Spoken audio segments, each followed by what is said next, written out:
Do you ever feel overwhelmed at the meat case? Well, we've got 7 butcher's tips for you that'll give you confidence when you're shopping for beef.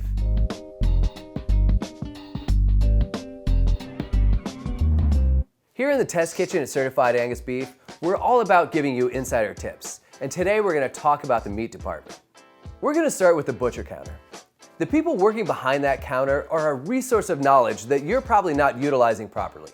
Don't be afraid to ask questions. The meat case may seem intimidating, but there is such a wealth of knowledge standing behind that counter, and they're there to help you out.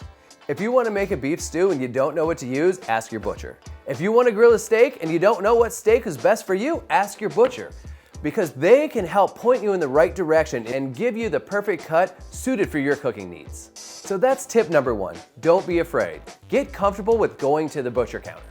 That brings me to tip number 2. Special orders. A lot of times people think that just because they don't see it in the case means they can't get it. You may have a recipe that calls for something extremely specific and you don't see it out in that case. Most times butchers can cut that for you. My tip with special orders is always to give them a good heads up. I like to call maybe a day in advance, and I also like to call maybe during the day.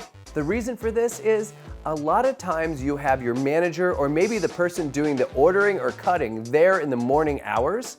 That'll give them the opportunity to find that cut that you need. They may not have it on hand, but they might be able to order it for you. Then they can cut to your specific needs. It's always best to give them a little heads up because they can find it and cut it for you, and you'll be happy when you go to see them. So take advantage of that and give them a call to place that special order. Our third tip gets into some details about beef cuts. Specifically, what is center cut and why do people always ask for it? To illustrate this, I've got a beef tenderloin. A lot of times you'll see recipes that say a center cut beef tenderloin. I'll show you what that is. Center cut really refers to the thickest and most even portion of the beef tenderloin, which is right here, sometimes called Chateaubriand. But that is your center cut.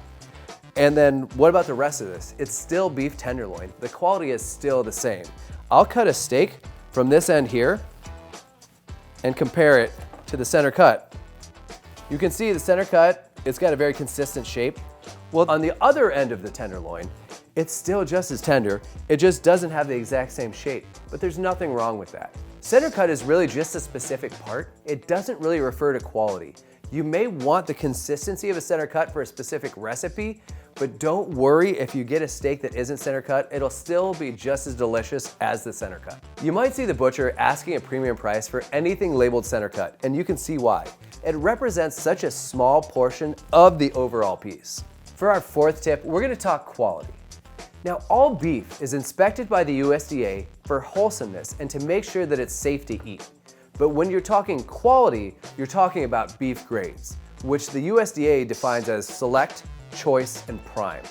And these areas are all defined by the amount of marbling. Marbling is really what makes a steak tender, juicy, and delicious. And you'll start with select. That has the smallest amount of marbling. Then you'll move up to choice, which has a greater amount of marbling, and finally prime, which has the most marbling.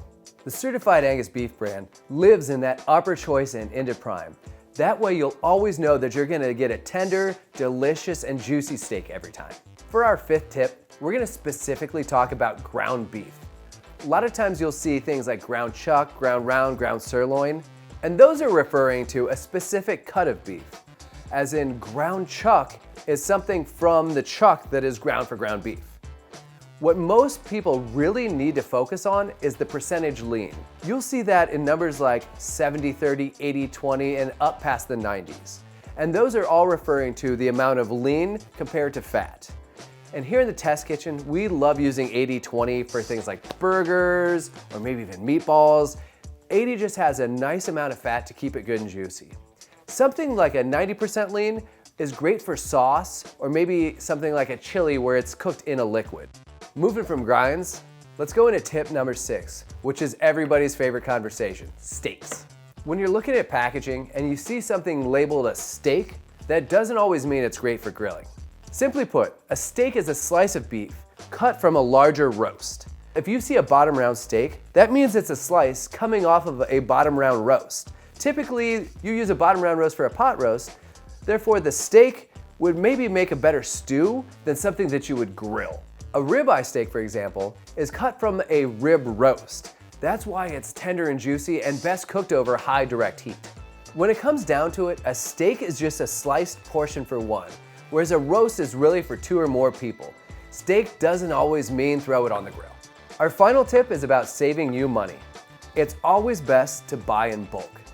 A lot of times you'll see things like family pack or value pack. Usually they come packed on these trays. If you have a cut that you love to eat and you know you want to have, I don't know, maybe a New York strip every weekend, it's worth to buy in bulk and just freeze whatever excess you have. It'll save you a little cash in the end. Another example is that beef tenderloin I had earlier. If you buy that in the original cryovac rather than having the butcher cut it, they're going to give you a better price and that'll save you some money. Another great one is ground beef. It's usually packed in 3 pounds or more when it's a value pack, so use what you need and freeze the rest for later. There's our 7 tips to give you confidence the next time you're headed to the meat department. Don't forget to like and subscribe, and we'll see you again next time here in the test kitchen at Certified Angus Beef.